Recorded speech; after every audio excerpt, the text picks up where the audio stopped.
বাংলাদেশে এসে তখন তার মা মৃত্যুবরণ করেছেন। তারপরে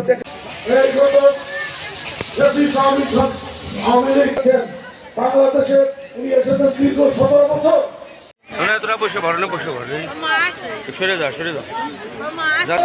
আপনারা ভোট চাইতে গেলে কেউ বেহেশতের টিকিট বিক্রি করতে যাবেন না।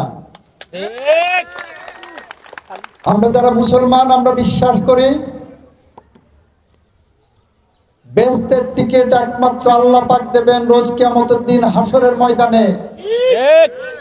তার প্রিয় নবী, সর্বশ্রেষ্ঠ নবী হযরত মুহাম্মদ সাল্লাল্লাহু আলাইহি সাল্লাম শুধু সুপারিশ করতে পারবেন তার উম্মতের জন্য, কিন্তু বেহেশতের টিকিট দিতে পারবেন না।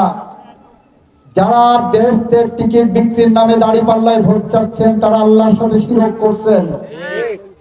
এদের থেকে সাবধান থাকবেন।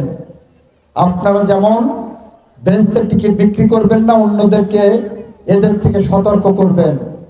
ওদের এক এমপি ক্যান্ডিডেট ঝালুকাঠিতে বলেছেন, কেউ যদি সিগারেটের সুটান দিতে দিতে দাঁড়িপাল্লায় ভোট দেয় তার নাকি সব গুনাহ মাফ হয়ে যাবে। নাউজুবিল্লাহ। সিগারেট একটা নেশা। আল্লাহ পাক কোরআন শরীফে বলেছেন নেশা করা যাবে না। আপনি সেই নেশার মধ্যেও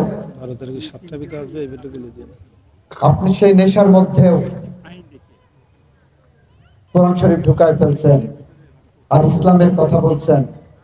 এদেশের মানুষ ধর্মভীরু, ধর্মান্ধ না।